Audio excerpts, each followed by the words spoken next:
नमस्कार. Professor doctor Hanumant Gopale Nanded. गेल्या ही योजना सुरू झाली तेव्हापासूनच मी या योजनेचा अभ्यास करून त्या योजनेमध्ये लाभ कसा मिळून घ्यायचा, कसा फॉर्म भरायचा तिथपासून गायडन्स दिलेला आहे. जवळपास नांदेड जिल्ह्यामध्ये 7-8 व्याख्यानं असे झाले की ज्यामध्ये माझ्याकडे त्याचे पुरावे पण आहेत. त्याला 400 ते 500 महिला आणि युवक आणि युवती आणि महिला पण त्याला राहतो.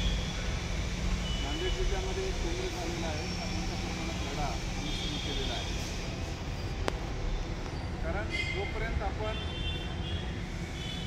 आपला आवाज मोठा करणार नाही तोपर्यंत लेकरू रडल्याशिवाय आईसुद्धा दूध पाजत नाही असं म्हणतात आपण. तसं शासनाकडे आपल्याला सनदशीर मार्गानं, संविधानाच्या मार्गानं, लोकशाही मार्गानं आपल्याला लढा द्यायचा आहे. आपल्याला कुठल्याही हिंसक मार्गाचा अवलंब करायचा नाही. याचं कारण आपण सगळे सुशिक्षित आहात, आपल्याकडे डिग्री आहे आणि या कारणामुळे आपल्याला कुठल्याही पोलीस केसेस होतील वगैरे असे कुठले